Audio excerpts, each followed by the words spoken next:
Peace, love, and elevation, family. Today we're going to be talking about the difference between closeness and codependency. God would never call us to isolate ourselves. He calls us to love. Yahweh teaches that the greatest commands are to love the Most High with all of our hearts, souls, and minds, and to love our neighbor as ourselves. That means biblical love is outward facing, but it is never self-erasing. Healthy closeness includes care, empathy, honesty, and mutual support. And Galatians 6:2 reminds us to bear one another's burdens in love. At the same time, Galatians 6:5 says each person must carry their own load. That means I can support you without becoming responsible for your choices, your emotions, or your healing. From a psychological standpoint, this matches what clinicians describe as healthy boundaries, self-concept clarity, and mutual dependence rather than emotional fusion. Codependency happens when care turns into control, rescue, or self-abandonment. Instead of loving from fullness, I start living from fear. Fear of conflict, fear of rejection, fear of being needed less, or fear of losing the relationship. Research on codependency links with anxiety, depression, low self-esteem, and reduced life satisfaction. And studies on self-concept clarity show that clearer sense of self is associated with a better relationship satisfaction and well-being.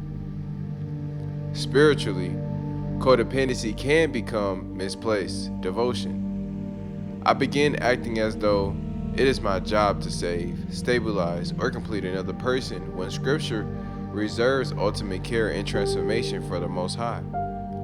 Romans 12:2 calls believers not to be conformed to the world, but be ye transformed by the renewing of the mind, which includes learning to think differently about love, responsibility, and identity. So today I choose a healthier way to love. I can be compassionate without being consumed, available without becoming available to everything, and faithful without becoming fused. Proverbs 4:23 says to guard your heart because everything you do flows from it. And that means boundaries are not selfish, they are a spiritual stewardship. When I set a boundary, I am not rejecting you. I am refusing to lose myself, refusing to carry what God did not assign me, and refusing to confuse sacrifice with salvation. I can bear your burden when it is heavy, but I must still walk in my own calling, my own obedience, and my own responsibility before the Most High. That is love with wisdom, truth with grace, and closeness without codependency. Now, for a comparative analysis, healthy interdependence in the spiritual frame is to love the Most High first, then love neighbor in a way that honors truth and order. Now, codependency in the spiritual frame is love gets distorted into rescue, control, or self-sacrifice that crowds out obedience and identity. Healthy interdependence and burden bearing. Carry each other's burdens means mutual compassion in real hardship. Now, codependency and burden bearing is one person carries too much, often taking responsibility for another's emotions, choices, or consequences. Healthy interdependence and personal responsibility. Each person still carries their own load before the Most High and in life. Codependency and personal responsibility is personal responsibility gets blurred, boundaries weaken, and self-trust erodes. Healthy interdependence and identity. Self remains intact. Closeness does not erase individuality. Now, codependency in identity. As self-concept becomes unclear, the relationship starts defining worth and direction. Interdependence and emotional effect. Safe, steady, connected, and free. Codependency and emotional effect. Anxious, guilty, over-responsible, or depleted. Healthy interdependence and relationship outcome, greater trust, healthier communication, and mutual growth. Codependency and relationship outcome, lower satisfaction, more resentment, and weaker support for change.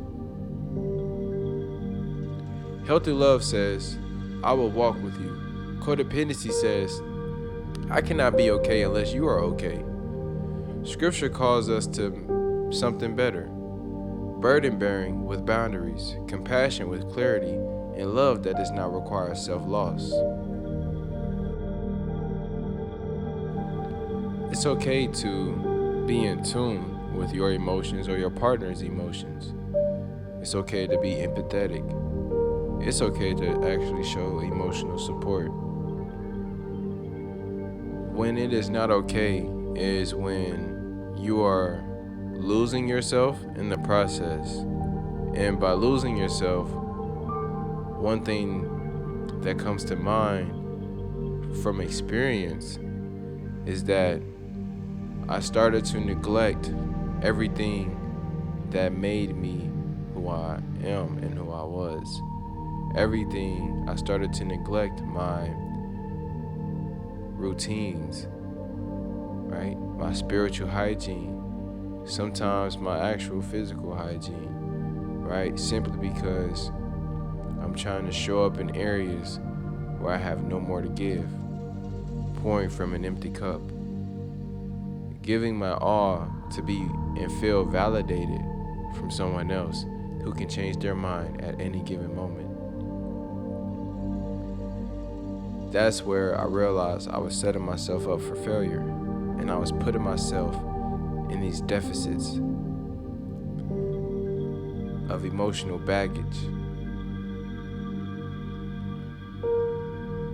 holding the other responsible and having resentment towards others because I put so much control, power, and faith in other people to make me feel seen, happy, wanted, validated, heard, etc., etc.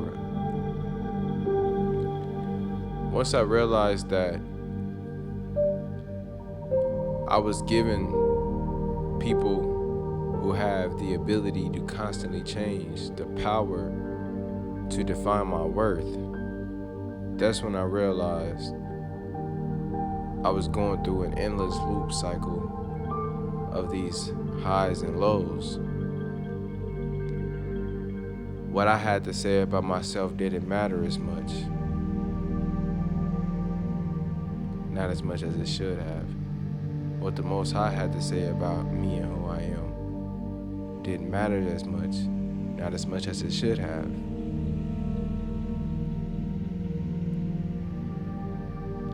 And a lot of us tend to lose ourselves because we try to keep up with the expectations of others and the needs of others without tending to our own needs, right? Without living up to our own expectations that we have of ourselves.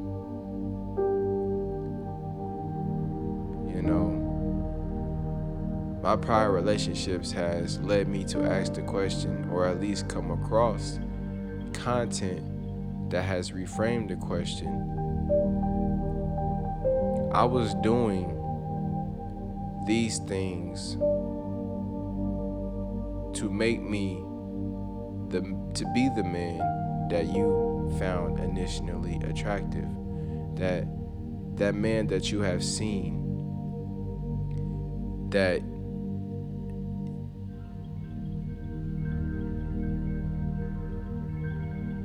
fascinated you so much, that impressed you so much, right? That version of me that you've seen. There are work, routines, mindsets, and principles that shapes that man to be that man. And those things have to continuously be in place for that man to be that man. If I stop doing the things that initially prompted you to be attracted to me, how do we think that that's going to affect the relationship? You know? So that's why codependency is considered to be a toxic attachment style or a toxic love connection, right? Because it requires a level of devotion and, again, sacrifice and the losing of oneself that should not be granted or given to another person or human being.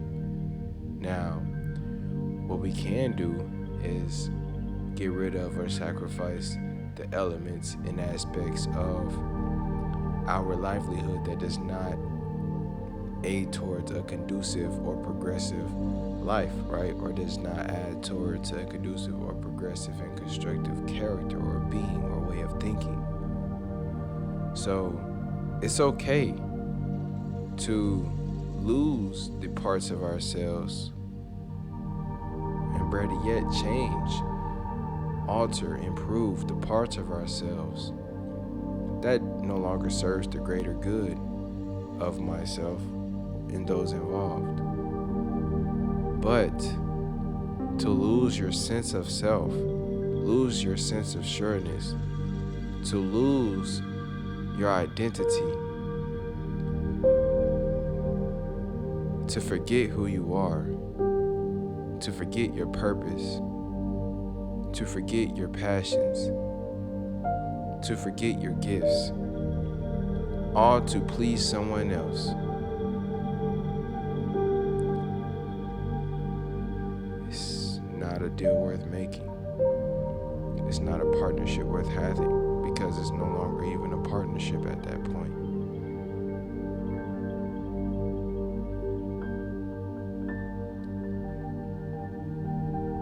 At that point, you have the hostage and the one holding one hostage. And then Stockholm Syndrome develops if a person decides to stay. And that's just something that I refuse to subscribe to. I've been there, I've done that. No longer will I want that to be the case anymore. I refuse to choose to sacrifice my future simply to please another person's fickle imagination.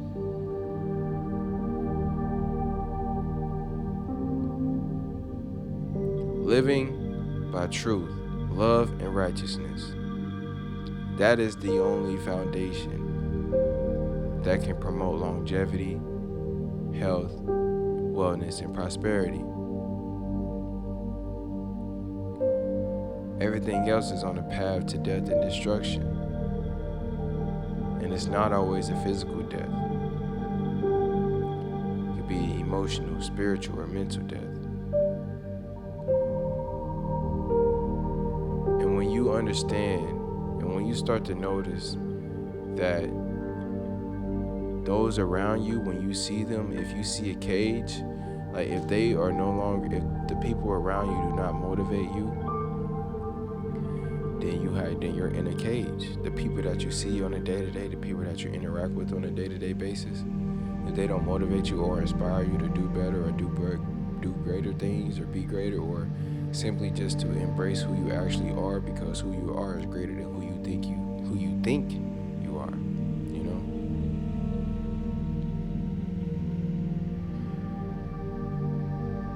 So, with that being said, when you look around your circle and people that you're connected to, and you find yourself to be inspired, right?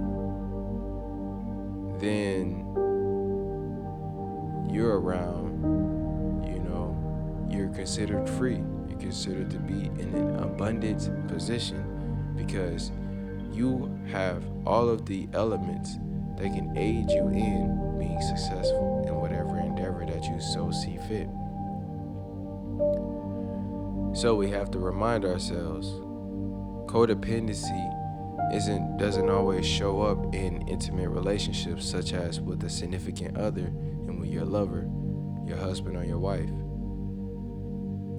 boyfriend or your girlfriend, even though it does show up in these areas, these are not limited to those areas. It shows up in familial relationships. It shows up in societal relationships and hierarchies, right? A lot of us are so codependent that, we tend to overdo things in areas that doesn't require that, right? For example, we can go above and beyond for a job that can literally choose to fire us the next day if they feel like that's the best decision. Sometimes there's no real logical reason behind it, and there's discriminations and biases, no warnings, anything, right? But they expect us to give them a 2 weeks heads up so that they can find a replacement, right? But they don't ever give us a 2 weeks heads up so we can find a replacement job. Don't you find that pretty interesting? Right? So we just gotta understand, right? Because if we don't ever take care of ourselves, if we don't ever take ourselves seriously, if we don't ever love ourselves the way that we strive to love others, especially if we tend to love others better than we love ourselves, which I find that to be very false, because there's no way we can give more than we actually have the ability to give. So when people say that, I love others more than I love myself, or at least they it is perceived through their actions that is the case. In our reality, it's codependency, right?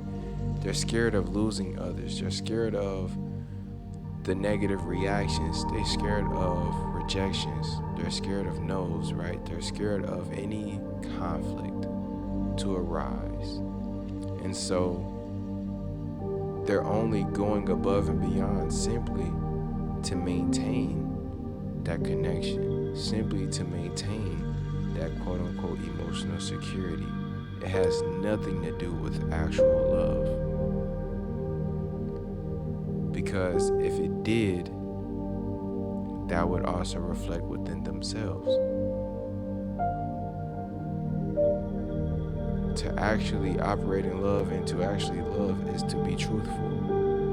I genuinely believe that you cannot love something and not be truthful about that thing, to that thing, person, place. Some would say, I just couldn't tell them, so I lied to them out of love. I love them so much, I hate to see them hurt, so I just had to lie so they wouldn't be even more hurt. I believe that does more injustice than justice.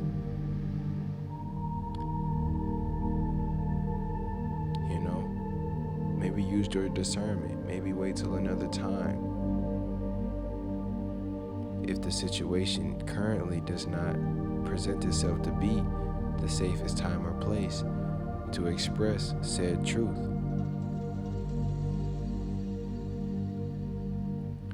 Truth can be subtle. It doesn't always have to scream. It doesn't always have to be dominant.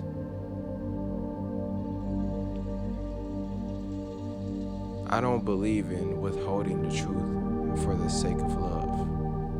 I do believe in altering our approach to the delivery of the truth.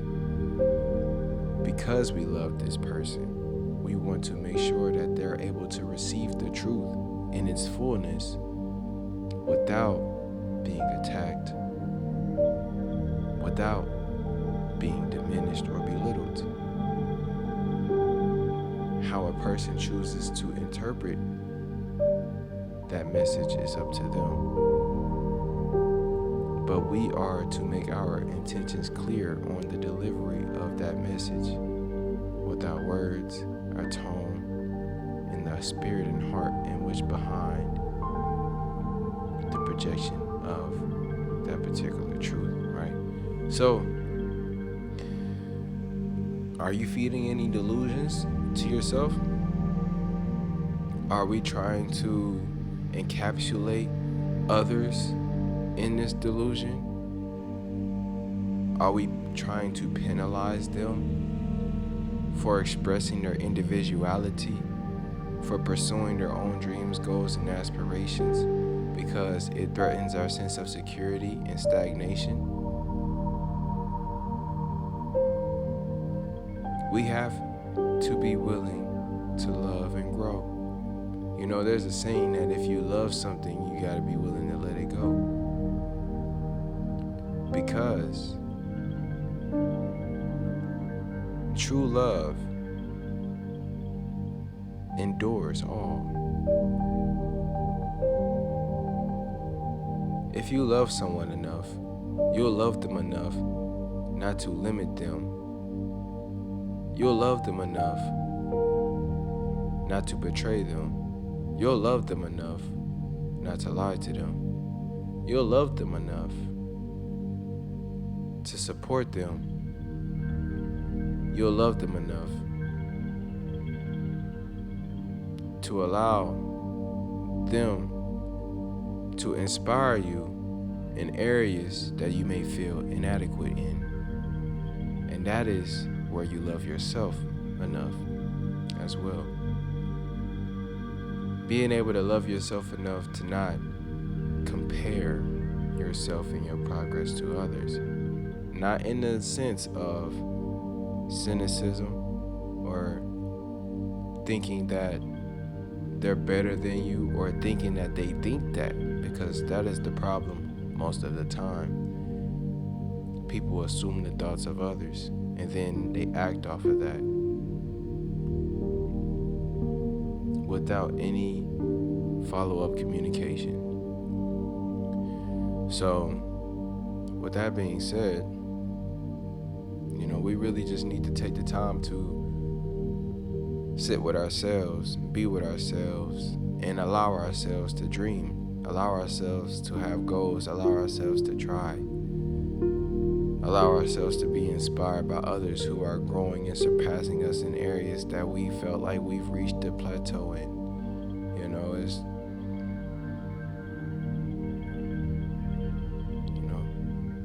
some of us that are in relationships, you know, people are scared to allow their partner to grow because we see that they are becoming bigger than either what we envisioned them to be, or they're becoming larger than what our minds have the capacity for.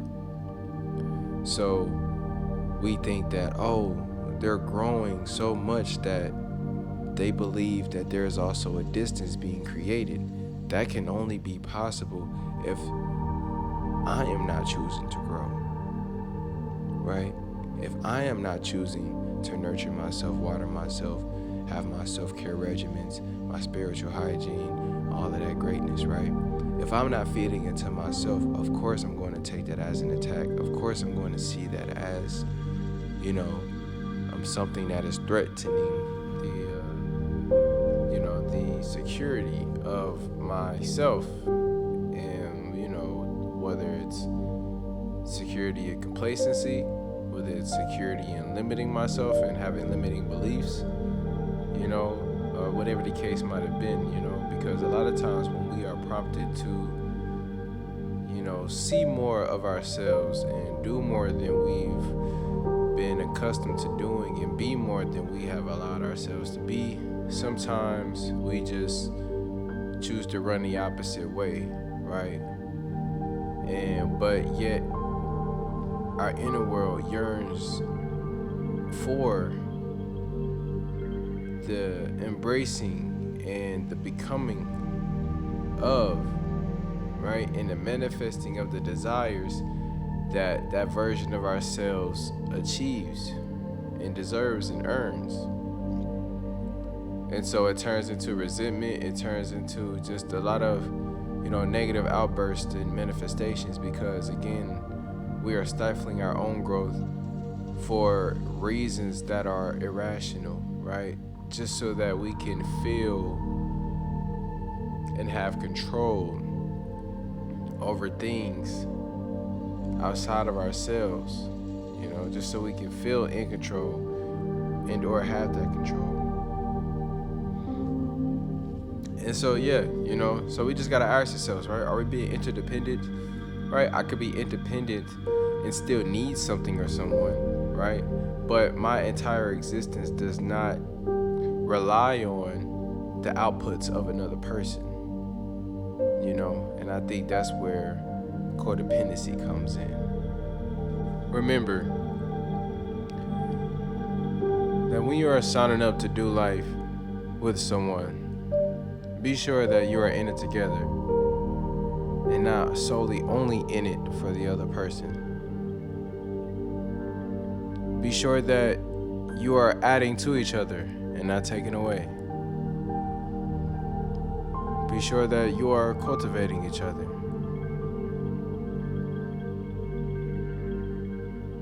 As I like to say, define, cultivate, and eradicate. Define what matters. Define what doesn't. Cultivate what matters. Build what matters. Nurture what matters. Grow what matters. Eradicate. Remove the things that do not. Even if you can't remove those things physically, or emotionally, or even mentally, try to remove the influence that those things have on you and your decisions. Peace, love, and elevation, family. Until next time.